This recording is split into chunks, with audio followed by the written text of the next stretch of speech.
your first hour on AWS. My name is Chris Hampart-Sumian if you've joined the room. There's plenty of space at the front if you want to come up and listen. So you've heard a lot from customers, from partners, from people, how the cloud is fast and agile and all these things. We'll take a look at it. So if you haven't seen the AWS Console, by the end of this session you will. And if you've heard people saying that it's really fast, you'll see how fast it is to create an instance. We'll create several, we'll destroy some, we'll make some storage. We'll do lots of stuff, just the first things that you'll do experimenting with the cloud. So we'll try that. I'll try to keep half of this session to hands-on examples and demos, things that you can then do and take away. And then I'll give an overview of the platform as well. There's 40 services in all. We won't look at all of them today, but on the slide, I'll quickly call out some of the ones we're going to see. So you can see how broad the platform is and how it's being used by different organizations. So I know you've heard it, but to recap, why are customers adopting cloud in such vast numbers, and why is it so important? How come it's transforming businesses and transforming the way we do technology? So the first reason, it's the cost. There is no CapEx with AWS. So anyone in this room can go and set up an account today and start deploying instances without spending anything up front. There's zero capital expenditure. This is replaced with a per hour cost.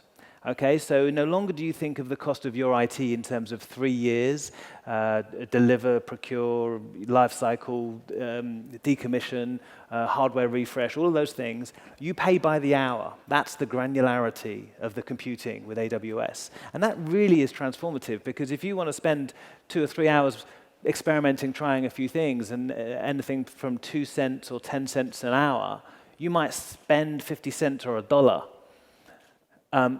That's pretty different, and you're using, full production-ready instances, the same as what you've heard all the customers have been using at Globe, at Redmart, at Seco, Singtel, e-commerce, PTE. So you get access to those resources on an hourly basis. So that's your first reason, variable expense. Second reason, you've heard it lots, elastic capacity. So now, because you're billed by the hour, you can scale up on an hourly basis. Okay, so you can scale on demand as your traffic goes up. You can also scale up and down through the day and the night. Okay, so if your internet platform, say your internet website requires 5 servers during the day, you can go down to 2 servers at night and back up to 5. And because you're only billed for the time that you're running those servers, you pay a lot less by running it less servers in the night. So there's just an architecture pattern there. What we try and tend towards in AWS is small, horizontally scalable components. So you can scale them out as the demand requires it, and then scale them back in when you need to. That's one of the kind of tenets of cloud architecture. That's how architecting for the cloud is different to architecting in physical infrastructure. Previously, you'd go and buy maybe the biggest server you could, so you didn't have to build lots. With cloud architecture, you want small items that you can scale out granularly. So that's the elastic capacity. No more provisioning, no more capacity planning, scale up as you need to, scale down as you need to. And as your business grows, you can also scale from a small account to more and more resources as you use them. Okay, that really touches on the speed and agility. So I've mentioned that. Not only you build by the hour and you scale up, you'll see how long it takes to create an instance in a few minutes when we get onto the demos. It takes about 2 or 3 minutes, and that's why you can scale up on demand. So that kind of agility is really changing business. So if someone has an idea in an organization, they can go and experiment with that idea immediately at very low cost. That's really transformative. That really, really is changing business. That's why businesses are moving to adopt the cloud so quickly. And the fourth reason is the global reach. So I think we heard Marcelo say it. They have they don't have any technology operations in Australia, but they have their e-commerce platform in Australia. So with that, I'll move on to our global infrastructure. So if you're new to the cloud, this gives you some definition about exactly what the AWS cloud is. So some people are like, oh, it's in the cloud, you don't know where it is. That's not true. AWS is 11 regions shown on the map there. So here in Asia, we've got Singapore, Tokyo, Sydney, and Beijing is in a preview mode at the moment. And of course, we've got regions in Europe and America. That's the big yellow circles. So when you choose a region to put your resources into, if you choose Singapore, your resources, your compute instances, your storage, your databases, all of your resources that you configure in Singapore stay in Singapore. We don't just put them off somewhere. They stay in Singapore. They will only go to another region if you do cross-region replication, or if you send your data to another region. Or, as we'll see in the console later, you select to deploy to another region. So you can say, well, actually, I'm going to open a branch of my business, or I want to extend my customer base into another part of the world. You can deploy resources into that part of the world as well. So that's the yellow circles on the slide, the global regions, the regions around the globe. And next you'll see there's 29 availability zones. So to let you know, in case you didn't know what a region consists of at least 2 availability zones. And we'll see that, again, it's fundamentally important to architecting for the cloud. You need to make highly available applications, and availability zones enable you to do that. So in Singapore, we have 2 availability zones, and an availability zone is one or a cluster of data centers, and the other availability zone is completely independent. No shared resources, where possible, different floodplains, different power grids, no dependency on one another whatsoever. So when you deploy into Singapore, every resource you deploy, you'll typically be asked which availability zone you want to deploy to. So in cloud architecture, you should choose to evenly deploy your resources across the 2 availability zones. Now, if you remember, I said we talked about small horizontal chunks. Evenly spread them across the availability zones.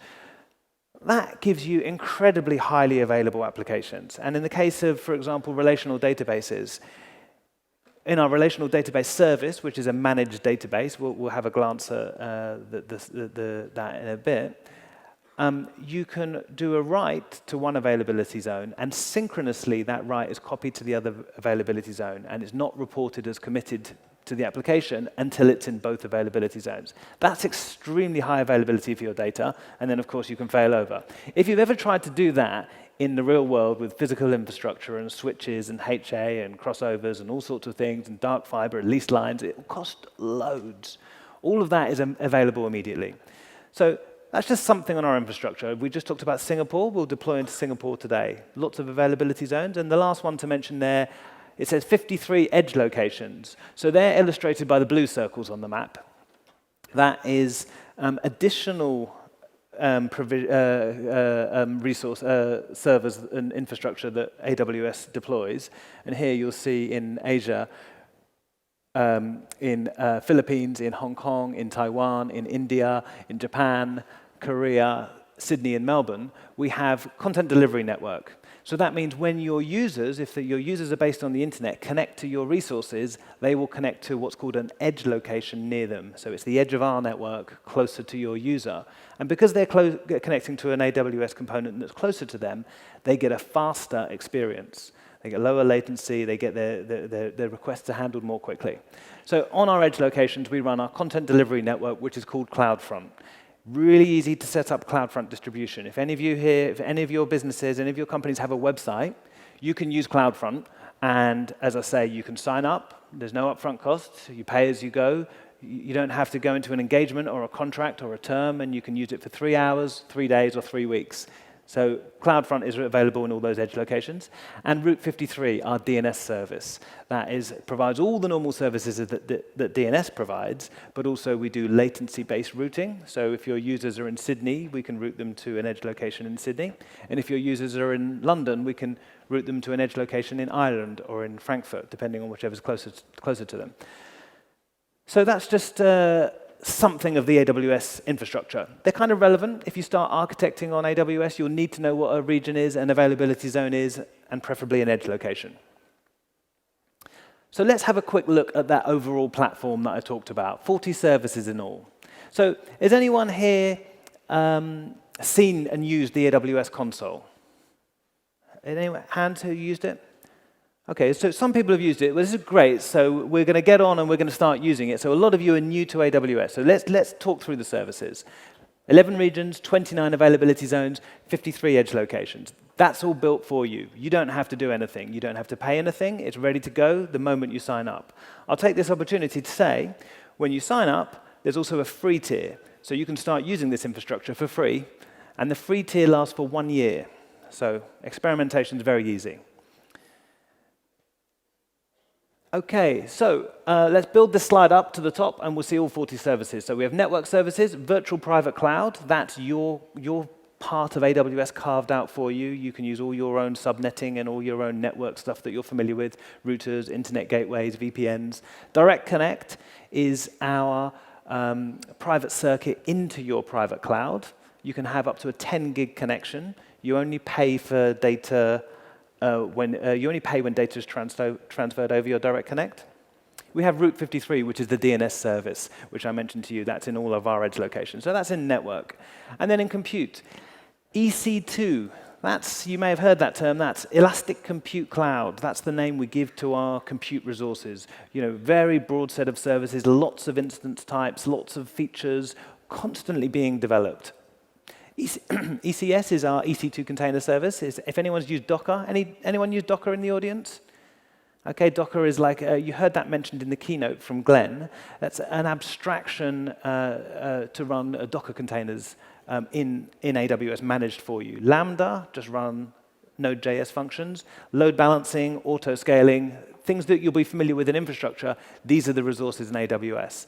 We have a set of storage resources, lots of resources. We have Elastic Block Store, S3, which we'll look at today. We'll create an S3 bucket. We'll copy some things into it. We call it a bucket because it's not a file system. It's an object store. You can store an unlimited number of objects in there.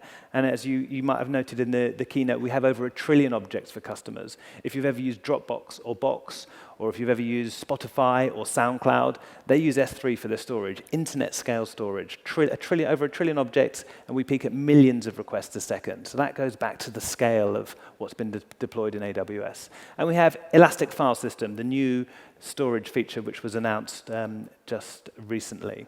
Glacier, Nearline Storage, and CloudFront, that was our content delivery network. Database services, RDS, is our relational database service, so managed database service, Postgres, MySQL, Oracle, Microsoft SQL Server, and Aurora, which we might see up in a bit. Fully managed, highly available, backed up, patched, updated. You just literally start creating your schema and start using your database service. So no need for all the administration. Take away the undifferentiated heavy lifting, things that aren't going to define your business and aren't going to define your application. How you've installed the database and how you've configured highly available. Everyone does that, but let us do it for you because it's done and we do it at scale and we do it very well. DynamoDB, our NoSQL service, fully managed again, backed up, highly resilient, available. You just start configuring and you can provision the amount of throughput to your DynamoDB table. Massively important cloud tool, DynamoDB. Elasticache, managed Redis or Memcached. Analytics, you heard Redmart talk about Redshift. Redshift is a petabyte scale data warehouse. Typically in a business, they're collecting loads of data. You hear big data is, we can collect so much and we can analyze so much now. It gives really useful insights into business. And then so businesses go, right, how do we do this? They're like, right, you need a data warehouse, you need storage, you need columnar optimized database. You need to start ingesting all your data. Redshift is our answer to that. It's petabyte scale, anything from 1 node and 160 gig to 128 nodes and 2 petabytes. Elastic MapReduce, fully managed Hadoop. If you do analytics, Kinesis, real-time data pipeline, machine learning, brand new. Hopefully you heard Glenn talking about that in the keynote. So Amazon's tradition of if you bought this, you may also be interested in this, or other people like this.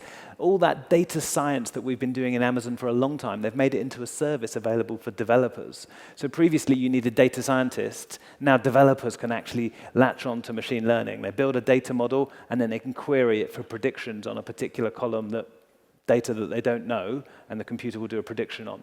So that's, again, these features are coming out. Just a few of those already have been announced recently. We're expanding the platform all the time. So enterprise applications, workspaces, workmail, workdocs. There's a presentation this afternoon by my colleagues Sean and Mark Statham. They'll be talking about those enterprise applications, so I won't talk about them, but it gives you an idea. We do lots of stuff. Application tools, simple queue service, simple workflow service, simple email service, simple notification service. A whole lot of tools that the developer can use in their application to save them asking someone to install it, set it up, configure it, manage it, make sure it's highly available and works properly, connect to the service. don't reinvent the wheel. We've built those services for you. So there's a whole set of them there. Mobile SDK. My good friend Drew Parpia, also based in Singapore, he'll be doing a presentation on mobile SDK. So if you're interested in mobile and you do mobile app development, whether it's iOS, Android, or Fire, he will be presenting the mobile SDK. So I won't talk about that anymore because we have a whole session on it. Deployment and management, OpsWorks, Elastic Beanstalk. You can get started immediately with Elastic Beanstalk with PHP, MySQL stack, with Tomcat, Java, Apache, Nginx, all configured for you, basically built on all the services underneath, but that's a managed version of it, and you still get to access those resources. So Elastic Beanstalk is an incredibly effective way of deploying an application fast. We're talking minutes. Code deploy, code pipeline, code commit, continuous integration, continuous deployment, continuous delivery, DevOps tools. And of course, all of that, security, it has to be managed securely. And security is our top priority. So we build a really strong set of tools to enable developers and users to secure their applications in a robust way. We have identity access management in the middle there. We'll talk about that because it's key. You'll use it in your first day, in your first hours and your first days on AWS. So identity access management is how we control privileges. When you create an account, you can do everything. You don't want to just have one account for everybody. You create identity access management roles. So we call them IAM, but that's what it stands for, identity access management. You make a role, one role for your command line, one role that can access S3, and a different role that your application uses to access DynamoDB. So you'll end up with lots of roles and lots of different users. So that's key in architecting for the cloud. You won't find that in normal architecting. So I call that one out. And of course, audit with CloudTrail, config, CloudWatch. CloudWatch is analytics. So as soon as you deploy resources, we start recording data and analytics on them. And CloudWatch is included with the services, and that's the tool we use. So let's keep moving. There's there's an API, sorry.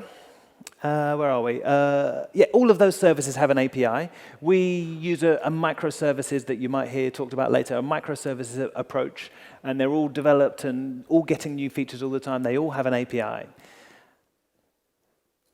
And on that API, we have a web console which connects to the API, so you don't have to write API calls. You can use the web console. We'll look at that. We also have a command line. We have a Windows command line and PowerShell, and we have a Python command line for Unix and Linux variants. We'll look at that today as well.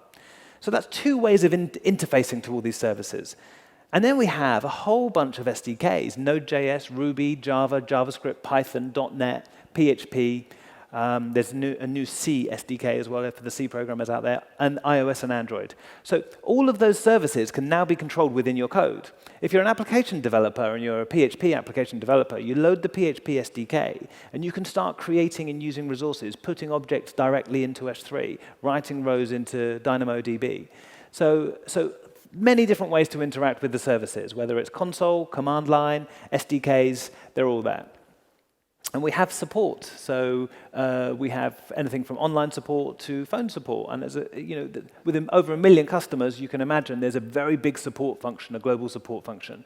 And they're running a huge complex platform or a huge sophisticated platform with all sorts of customers with different needs. So great support service, so that's available, and you can buy different tiers of support.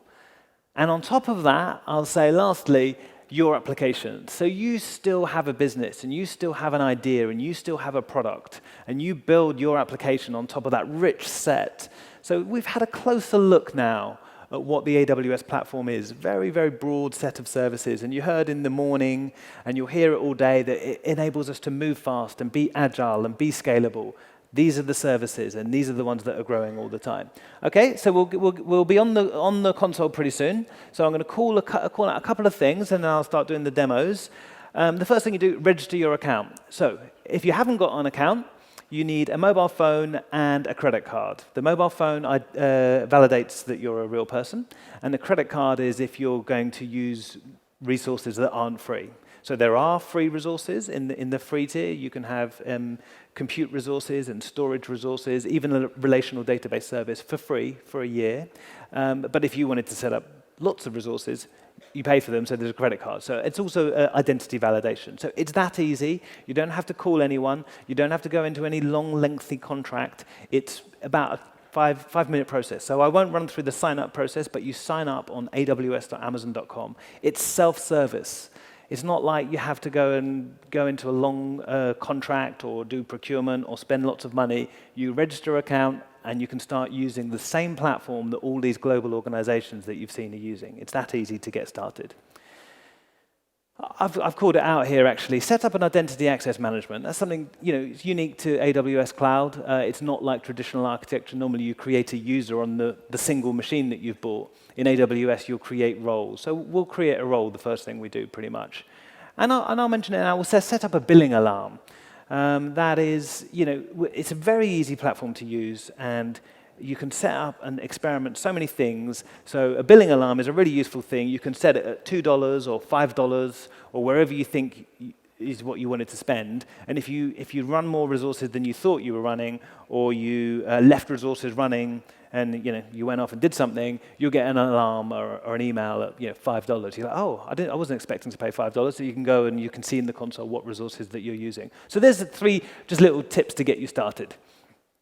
Okay, so your first instance. So what do you need to know about your first instance to stop you being worried that, oh, where is it? It's in the cloud. It's in AWS. You choose your region. At the bottom of this slide, it says region AP Southeast 1. That's Singapore. So you choose your region, the first thing. Then, if you remember earlier on in the talk, I talked about availability zones. So immediately when you've gone in and you've set up your account and you've logged into the console, 2 availability zones are there for you already. So we're going to see that.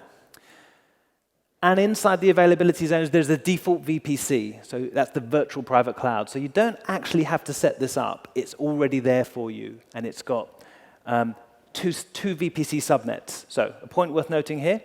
A subnet can only exist in one availability zone. So a subnet can't span availability zones. So by default, in your default VPC, you have 2 default VPC subnets, 1 in each of the availability zones. That's all set up for you.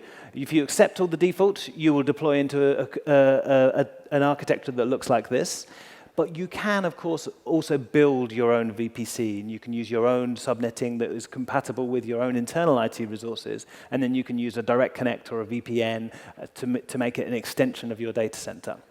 Okay, there's a couple more resources that are going to add to that default VPC. The default VPC will also have an internet gateway. That is the bit at the top. That means by default, we will make a VPC that can access and can be accessed by the internet. And a routing table. So by default, the routing table in AWS will route traffic from all of your VPC subnets to one another. So we control security with something called security groups. So if you're familiar with often how it's done on-premise in hardware, you have a firewall with a policy connecting the subnets. Here we have a router connecting the subnets.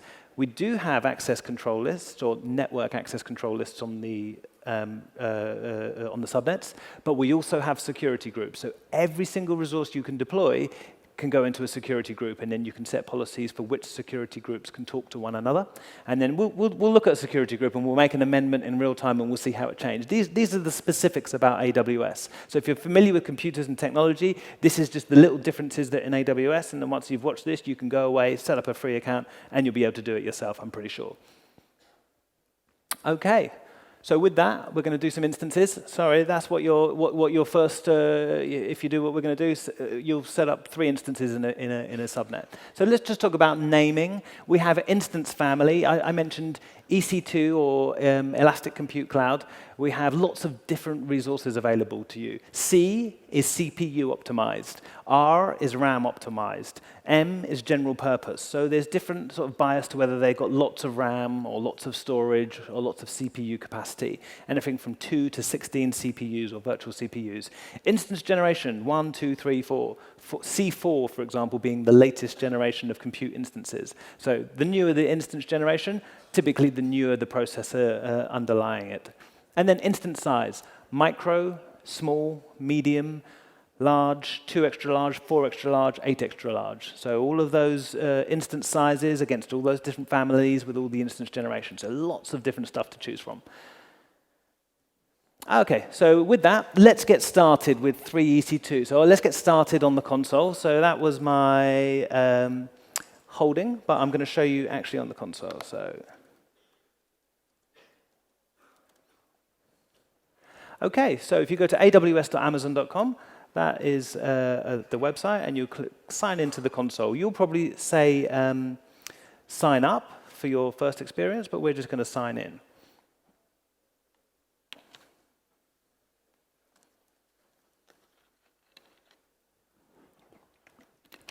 OK, so if you haven't seen it, you have now. That is the console, and you might recognize a lot of those services from the slide that we just went through. And they're this easy to set up. So before I go and create my EC2 instances, I did say I was going to create an identity access management role.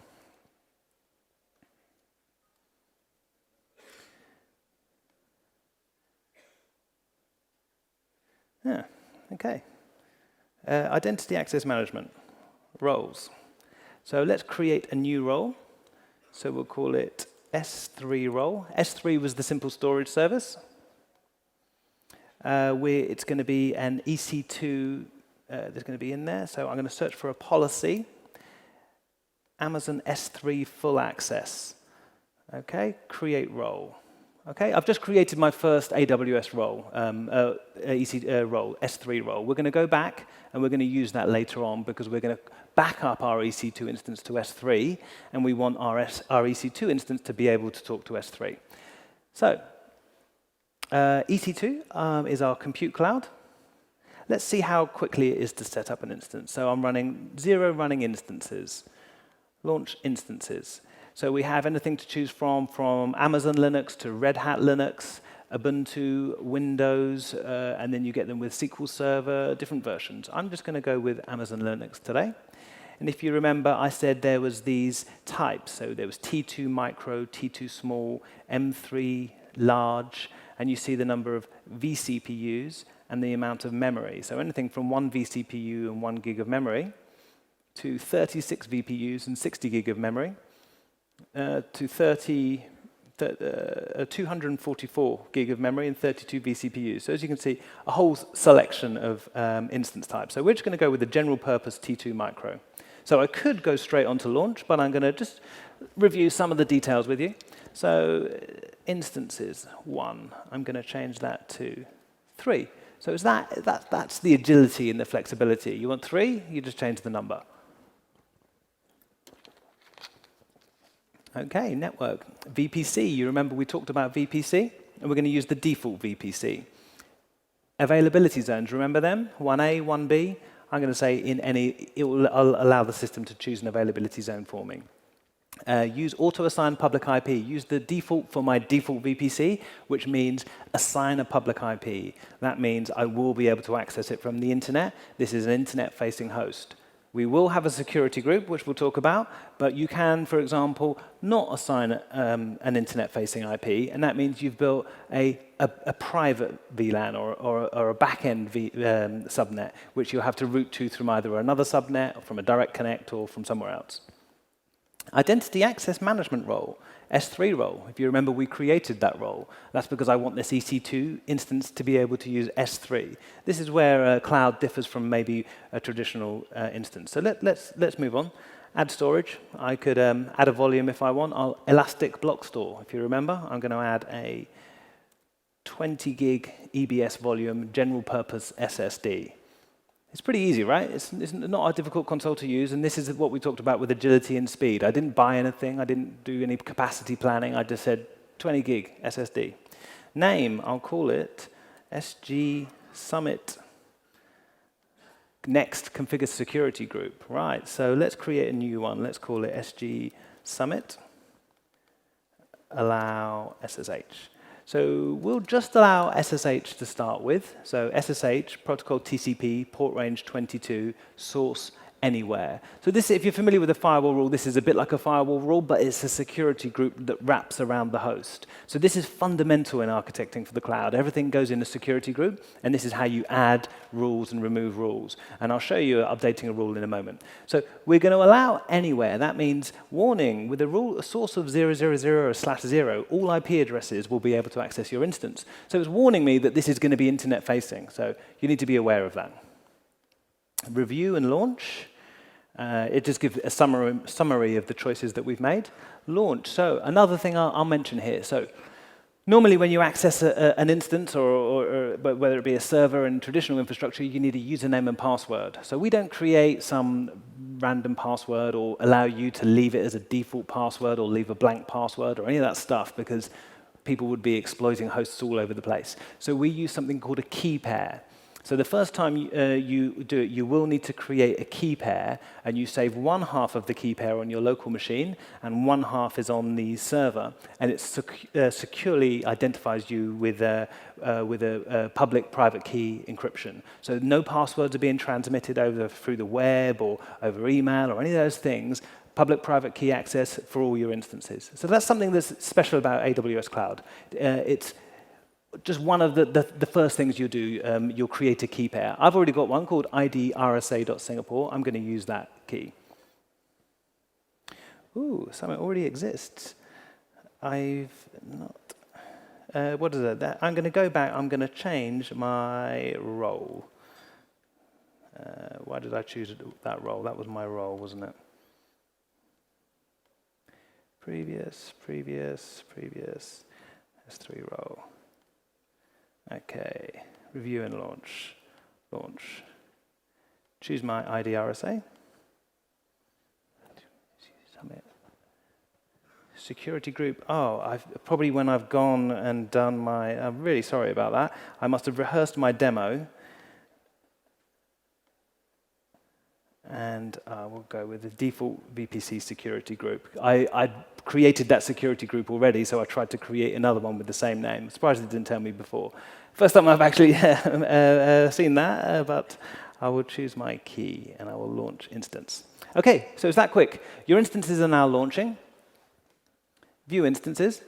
There we go. 3 instances pending, initializing. I just chose a default security group in the end because I tried to create one that I'd already created, so it warned me, you're creating one that you've already created. So 3 instances. They'll take a minute or 2 to come up. We'll select one of those, and then we get the information about it. So it's got a public DNS name and a public IP address. You remember it said use the subnet default, and a security group. So let's view those rules. So the default, I've previously saved the default to have access on port 22 and port 80. So port 80 is the web server port.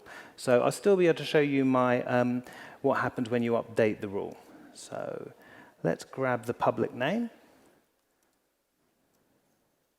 And I will go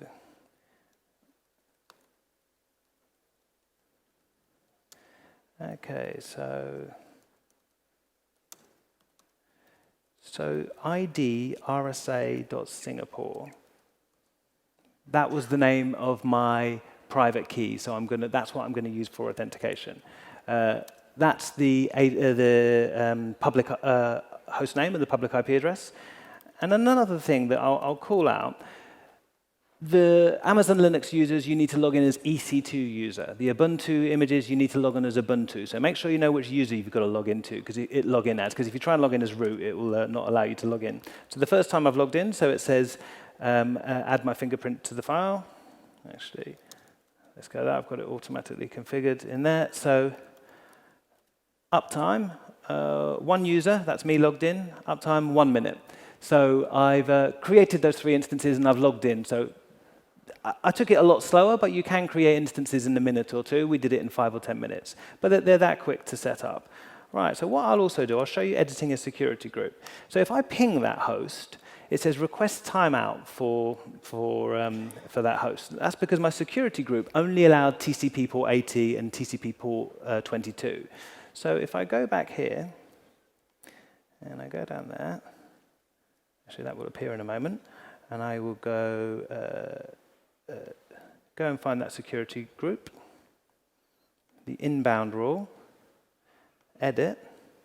So I'm going to add a rule.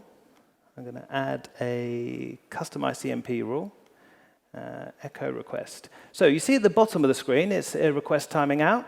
So I'm going to say a source from anywhere. I'm going to allow ICMP request, save that in my security group. And then my local ping to that host starts responding as soon as I save that security group. So that was just an example of changing a security group and how long that change takes to happen. So it's very quick. OK, so I mentioned to you,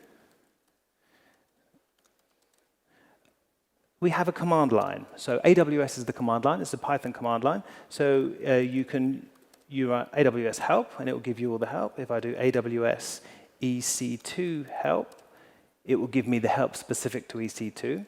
But what I'm going to do, I prepared earlier, AWS EC2. I'm going to say run instances. I'm going to use an image ID. I'm going to do another 3 instances. This time I'll do a type of T2 medium. I'll use that same key that I talked about earlier, ID RSA.Singapore, and I will specify a subnet, which hopefully still exists.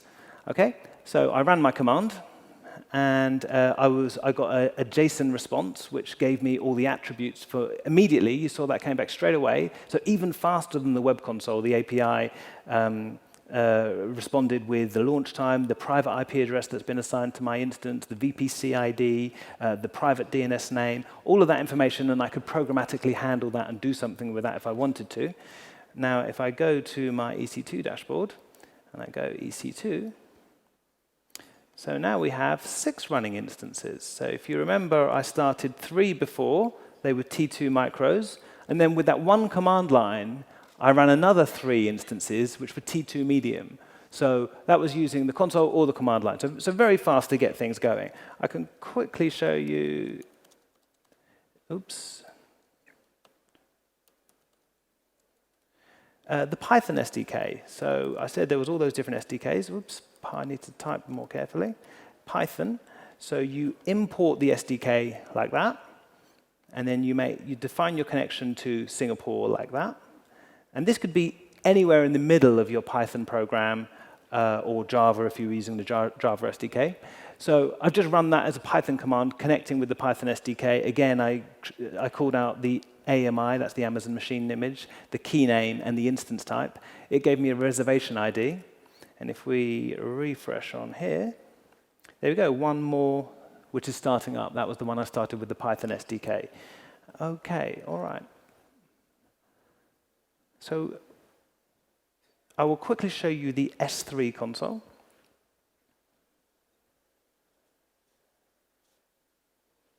So S3 was the storage service. So create a bucket. We'll call it SG Summit Demo. Choose the region, Singapore. Whoops. SG Summit Demo. I'm not sure if I put a special character in there. Creating a bucket.